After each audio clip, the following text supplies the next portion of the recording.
안녕하세요. 자, 여러분 오늘 2020년 4월 12일 나들모 하늘교회 초등부 예배로 모인 우리 친구들 반갑습니다. 오늘 날씨 기사를 보니까 전국에서 비가 오고 또 강원도에서는 눈도 온다고 하더라고요. 벌써 4월인데 말이에요. 우리 친구들은 외출을 잘 하지 않아서 모를 수도 있겠지만 실제로 이제 출퇴근할 때 저는 보니까 며칠은 춥고 며칠은 따뜻한 나날이 이어지더라고요. 하나님께서 지으신 이 세 개의 법칙이 참 신비하다는 생각이 많이 들었습니다. 오늘 말씀을 같이 드리며 이런 하나님의 세계를 더 잘 알아보는 시간 되었으면 좋겠습니다. 잠시 기도하겠습니다. 하나님 아버지, 오늘도 우리 친구들과 만나게 해주심에 감사드립니다. 오늘 예배도 각자 자리에서 드리다 보니 서로 다른 시간과 환경에서 예배하겠다는 생각이 듭니다. 그렇지만 우리가 마음은 하나로 모으고 같은 말씀으로 묵상하며 연결되어 있으면 좋겠습니다. 오늘 말씀을 통해서 우리가 하나님의 아이들로 세상을 살아가는 법을 배울 수 있길 바라며 예수님의 이름으로 기도하였습니다. 아멘. 여러분, 초등학교를 졸업하면 중학교에 가죠. 중학교 2학년이 되면 학교에서 과목별로 시험을 보는데요. 그 시험을 잘 봐야 고등학교 갈 때 가고 싶은 학교에 갈 수 있어서 잠도 조금밖에 안 자고 밤을 새서 공부하는 학생들이 많이 있어요. 근데 어느 날 중학생 2명이 시험 보는 날 등교하는 길에 쓰러져 있는 할아버지 한 분을 보게 됐어요. 그날이 엄청 추운 날이었는데요. 입고 있던 패딩 점퍼를 벗어서 할아버지께 이렇게 덮어드리고 할아버지를 업어서 집까지 데려다 주었다고 합니다. 그래서 시험 보는 중요한 달에 학교를 지각했다고 해요. 많은 어른들이 이 뉴스를 보고 어른들보다 낫다며 칭찬도 하고 반성도 하는 계기가 되었답니다. 오늘 말씀에서도 이와 비슷한 감동적인 이야기가 나옵니다. 우리 한번 말씀을 읽어보려고 하는데요. 오늘 말씀을 읽기 전에 정확히 짚고 넘어가야 할 부분이 있어요. 자, 오늘 말씀은 한 율법학자의 질문에서 시작이 됩니다. 근데 율법학자의 질문은 궁금해서 하는 질문이 아니었어요. 무슨 말이냐고요? 여러분 한번 상상해 봅시다. 우리 초등학생들은 구구단을 다 할 줄 알잖아요. 근데 유치원에 다니는 친구들은 아직 구구단을 배우지 않아서 할지 모르죠. 근데 초등학생이 유치원생한테 야, 12 곱하기 3이 뭐냐? 이렇게 물어보면은 이게 답을 몰라서 물어보는 걸까요? 아니면 유치원생을 놀리려고 물어보는 걸까요? 당연히 유치원생을 놀리려고 질문을 한 것이죠. 예수님께 질문하는 율법학자 또한 마찬가지였어요. 내가 율법의 전문가니까 예수님이 틀린 답을 말하면 놀려주고 비웃어야지 이런 생각을 하면서 질문을 했던 것이랍니다. 그리고 두 번째, 자신이 훌륭한 사람이라는 것을 자랑하기 위한 질문이었습니다. 여러분 학교에서 수학 단원 평가를 보잖아요. 근데 예를 들어서 수일이라는 친구가 우연히 선생님 책상에서 자기가 100점 받은 시험지를 발견한 거예요. 자, 그걸 자랑하고 싶었던 수일이가 수업 시간에 갑자기 손을 들고 질문을 합니다. 자기 점수를 모르는 채 이렇게 물어보는 거죠. 선생님, 이번에 수학시험 100점 받은 학생이 우리 반에 있나요? 이렇게 물어봤어요. 자, 그러면은 이때 수일이의 질문은 궁금해서 물어보는 걸까요? 아니면은 자기 점수를 자랑하려고 물어보는 걸까요? 오늘 말씀은 이렇게 예수님을 시험하려고 시작한 질문, 그리고 자기 자신의 훌륭함을 자랑하려고 꾸며낸 그런 나쁜 질문에 대한 예수님의 충격적인 답변입니다. 그럼 그 충격적인 답변이 무엇인지 한번 말씀 속으로 들어가 볼까요? 오늘 본문은 누가복음 10장 25절에서 37절 말씀입니다.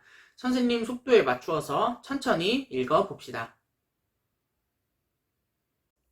어떤 율법학자가 일어나 예수님을 시험하려고 말했습니다. 선생님, 제가 무엇을 하여야 영생을 얻을 수 있습니까? 예수님께서 그에게 물으셨습니다. 율법에 무엇이라고 기록되어 있느냐? 너는 어떻게 읽었느냐? 율법학자가 대답하였습니다. 내 모든 마음과 모든 목숨과 모든 힘과 모든 뜻을 다해 주 내 하나님을 사랑하라고 하였고 또한 내 이웃을 내 몸같이 사랑하라고 하였습니다. 예수님께서 그에게 말씀하셨습니다. 내 대답이 옳다. 이것을 행하여라. 그러면 살 것이다. 이 사람이 자기를 옳게 보이고 싶어서 예수님께 말했습니다. 그러면 누가 제 이웃입니까? 예수님께서 대답하셨습니다. 어떤 사람이 예루살렘에서 여리고로 내려가고 있었다.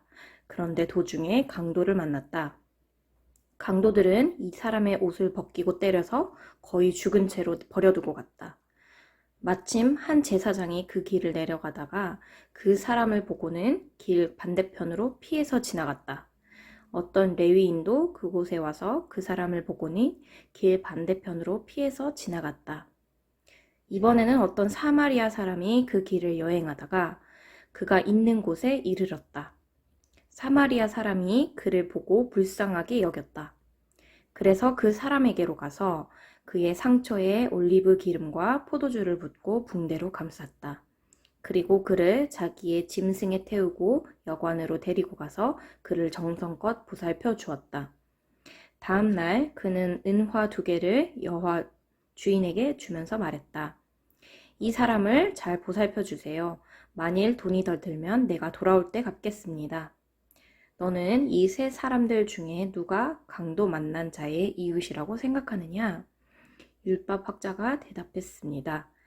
그에게 자비를 베풀어 준 사람입니다. 그러자 예수님께서 그에게 말씀하셨습니다. 가서 똑같이 하여라.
자, 여러분, 오늘 본문에서는 강도 만난 사람이 나옵니다. 이 사람은 거의 죽은 채로 길바닥에 버려져 있었어요.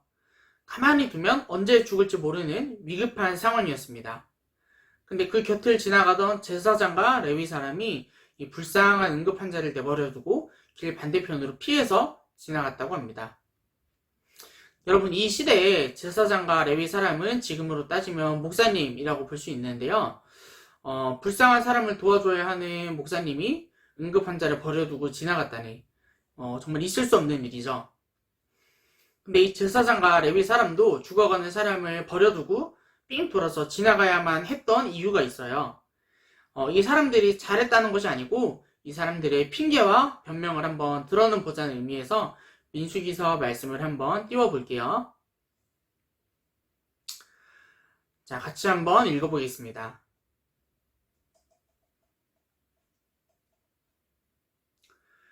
누구든지 칼에 맞아 죽은 사람이나 그냥 죽은 사람의 시체를 만지면 부정할 것이다. 죽은 사람의 뼈나 무덤을 만진 자도 7일 동안 부정할 것이다. 누구든지 부정한 사람이 자기를 깨끗하게 하지 않으면 백성의 무리 중에서 끊어질 것이다. 깨끗하게 하는 물을 몸에 뿌리지 않은 사람은 부정하며 그런 사람은 주님의 장막인 성막을 부정하게 하기 때문이다. 예, 이런 말씀이 성경에 있습니다. 그러니까 여러분, 예배를 진행해야 하는 제사장과 레위인이 죽었는지 살았는지도 모르는 사람을 도와주려고 만지다가 그 사람이 시체인 것을 알게 됐어요. 그러면 지금으로 말하자면은 시체를 만진 사람은 자가 격리를 해야 돼요. 자가 격리를 하고 정결한 예식을 치러야만이 다시 정결한 사람이 돼서 예배를 인도할 수 있었어요. 이 사람들은 이 말씀을 핑계로 강도 만난 사람을 도와주지 않은 거예요. 여러분, 근데 우리가 정말 잘 생각해 봅시다. 하나님께서 죽어가는 사람을 버려두고 예배드리러 오는 사람에게 뭐라고 말씀하실까요? 정말 그런 행동을 기뻐는 하실까요? 아니죠. 절대 아니죠. 여러분, 어버이날에 학교에서 예쁜 카네이션을 만들어서 두 손으로 소중하게 들고 집에 가고 있었어요. 근데 앞서가던 친구가 크게 넘어졌어요. 자, 지나가던 민수는 부모님께 깨끗한 카네이션을 선물하고 싶어서 혼자 일어나지도 못하고 울고 있는 아픈 친구를 버려두고 카네이션을 들고 집에 갔어요. 그리고 예쁜 카네이션을 드리면서 부모님께 자랑을 하는 거예요. 엄마, 아빠, 저 부모님께 예쁜 카네이션 드리려고 친구가 넘어졌는데 못 본 채 하고 집에 왔어요. 저 잘했죠? 이렇게 말을 하면 이 말을 들은 민수 부모님께서 그래, 고맙다, 잘했다, 카네이션 정말 예쁘다 이렇게 말씀하시면서 기뻐하실까요? 아니면 슬퍼하실까요? 반면에 예를 들어서 나는 잠시 카네이션을 바닥에 내려놓고 친구의 상처에 묻은 흙을 털어주고 일으켜 세워주고 다시 부모님께 드릴 카네이션을 들었어요. 카네이션을 바닥에 내려놨기 때문에 더러워져서 속이 상하지만 부모님께 오늘 있었던 일을 말씀드리며 카네이션을 드렸어요. 여러분이 더러운 카네이션을 받은 부모님께서 친구를 도와준 아들 또는 딸을 자랑스럽게 생각하실지 더러운 꽃을 선물 받았다고 속상해 하실까요? 오늘 본문의 제사장과 레위인은 넘어진 친구를 버리고 부모님께 드릴 꽃만 챙겼던 민수처럼 정말 중요한 것이 뭔지 모르는, 하나님께서 무엇을 기뻐하시는지 모르는 그런 지도자들이었던 거예요. 근데 그 옆을 지나가던 사마리아 사람은 이 유대인을 치료해주고 여관으로 데려갔어요. 자, 또 여관은 어떤 곳이냐면은 돈을 내고 밥도 먹고 잠도 잘 수 있는 그런 숙박업소라고 생각하면 돼요. 이 사마리아 사람은 강도 만난 사람을 여관 주인에게 돌봐달라고 부탁하면서 지금으로 따지면 꽤 큰 돈, 한 15만 원 정도 되는 돈을 미리 지불하고 이 사람을 치료하는 데 돈이 더 들면 나중에 더 갚아주겠다 이렇게 말을 하고 가던 길을 다시 떠났어요. 여러분, 근데 우물가에서 만난 사마리아 여인 말씀할 때 설명했었는데요. 이 시대의 사마리아 사람들은 유대인에게 엄청난 차별을 당했어요. 자, 유대인들은 사마리아 사람을 거의 바퀴벌레만도 못한 사람으로 대했어요. 여러분, 누가 나를 바퀴벌레 대하듯이 깔보고 무시하고 괴롭히는데 그 사람이 다쳤을 때 치료해주고 싶겠어요? 자, 근데 오늘 말씀에 나타난 선한 사마리아 사람은 자기를 핍박하고 무시하고 괴롭히는 사람에게 정말 놀라운, 예수님 시대의 사람들이 들었으면 정말 놀라서 까무러칠 만한 그런 놀라운 은혜를 베푼 것입니다. 자, 여러분, 다시 예수님께 나쁜 의도를 가지고 질문했던 율법학자 이야기로 돌아와 볼게요. 이 율법학자는 레위인이었고 아마 강도 만난 사람을 만났다면 반드시 피해갔을 만한 사람이었습니다. 율법학자는 성경을 달달 외우고 있었고 또 성경에 나오는 모든 율법을 열심히 지켰어요.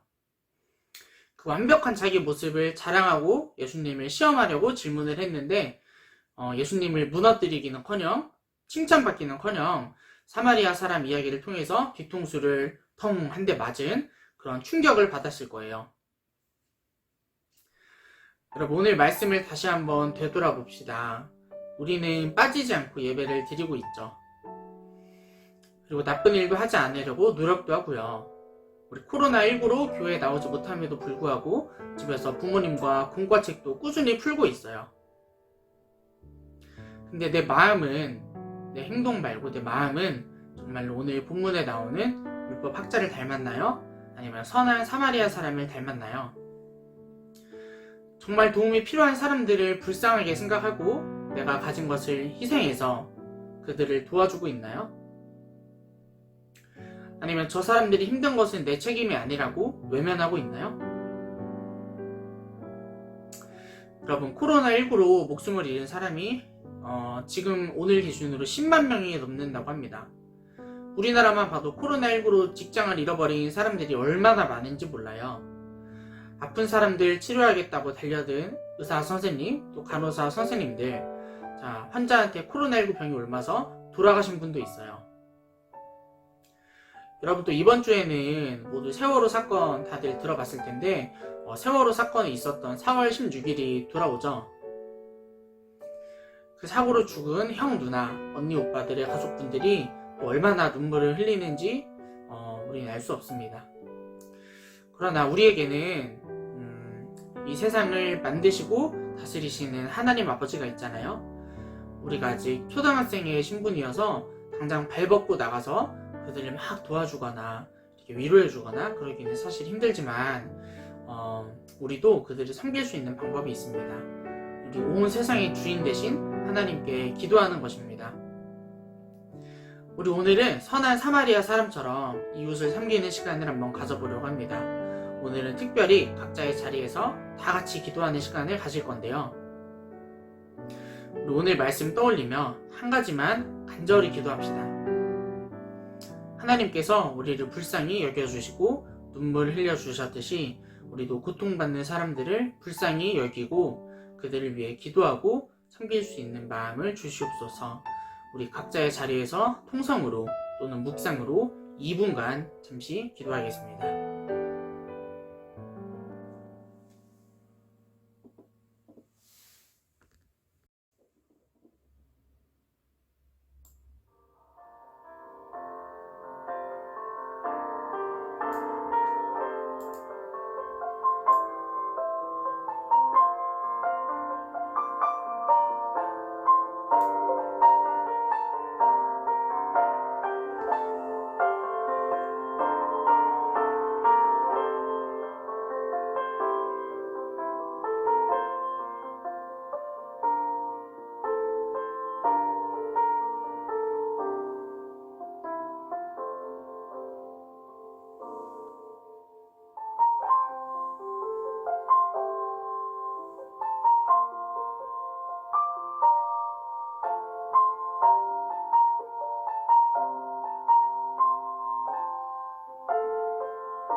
최고의 찬양을 드리는 교회. 말씀이 살아 움직이는 교회. 성도의 사랑이 넘치는 교회. 섬김과 헌신이 기쁨이 되어 열매 맺는 아름다운 교회. 주님의 마음 닮아서 이웃을 사랑하는 교회. 주님의 영광을 위해서 빛 되신 주님 전하는 교회. 사랑의 불꽃이 활짝 피어나 날마다 사랑에 빠지는 교회. 주께서 사랑하는 우리 교회가 이런 교회 되게 하소서.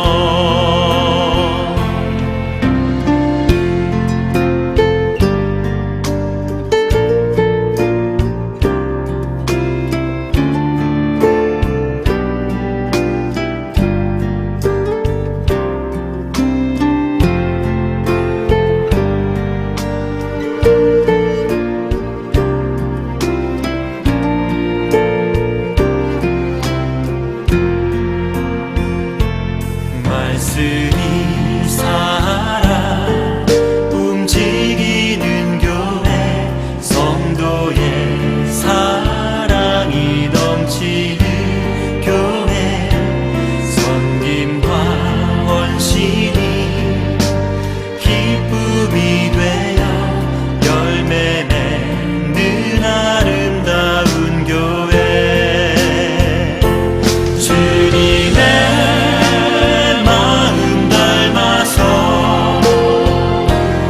이웃을 사랑하는 교회. 주님의 영광을 위해서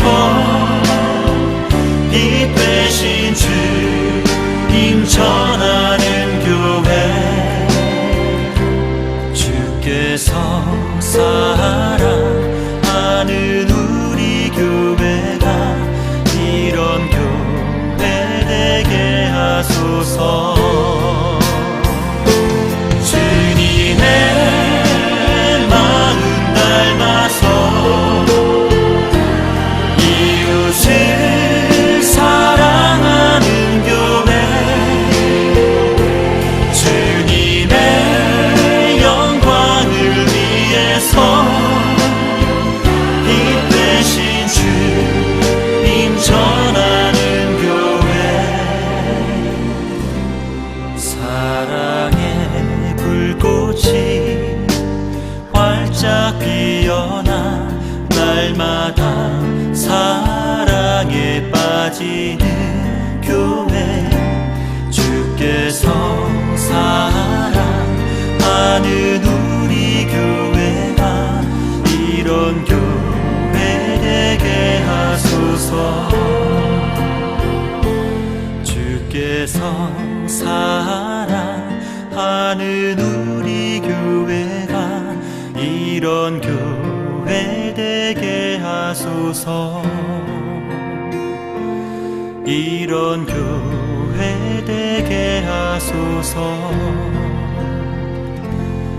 이런 교회 되게 하소서.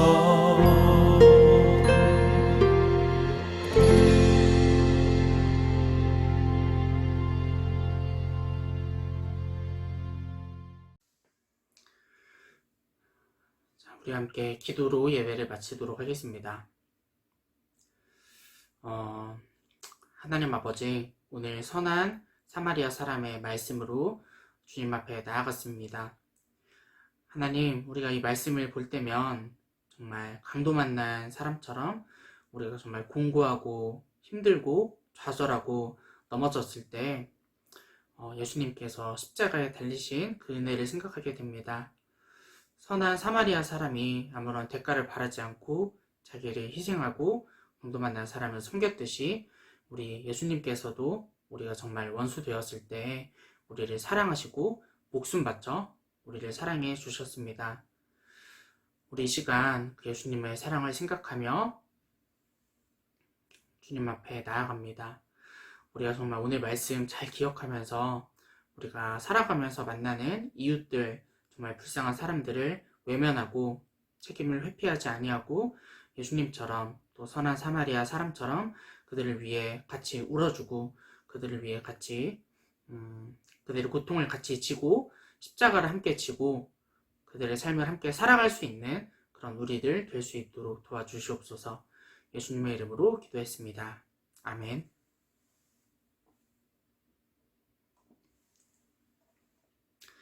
자, 이렇게 오늘의 예배를 마치면서 먼저 공과 공부를 안내합니다. 우리 공과책의 11페이지부터 14페이지까지입니다. 다 같이 책을 보며 묵상하는 시간 되었으면 좋겠습니다. 지지난주에 제가 예배를 마치면서 어려운 이웃을 긍휼히 여기고 중보기도하는 한 주가 되었으면 좋겠다고 이야기했는데요. 오늘은 나만의 기록장에 보니까 다른 사람에게 사랑을 전할 방법을 나누어 보자고 하네요. 나만의 기록장은 14페이지에 있는 거기를 말하는 건데, 자, 선생님이 생각해본 방법은 두 가지가 있는 것 같아요. 첫 번째로 기회가 있을 때 봉사활동을 열심히 다니려고 합니다. 봉사활동을 가면은 누군가에게 도움이 되고 또 스스로는 다른 사람을 도와줄 수 있어서 뿌듯한 마음도 드는 것 같아요. 두 번째로는 좀 더 가까이에 있는 사람에게 사랑을 전하는 방법인데요. 주변에 믿지 않는 친구들 또는 믿지만 예배를 드리지 않는 친구들에게 묵상한 것을 나누며 하나님의 말씀을 이야기해 주는 거예요. 하나님의 사랑을 나만 아는 게 아니라 주변 사람들에게도 알리는 기회가 될 것 같아요. 우리 친구들도 사랑을 전하는 방법을 잘 생각해보며 한 주 건강하고 즐겁게 보내면 좋겠습니다. 우리는 다음 주에 또 만날게요. 안녕.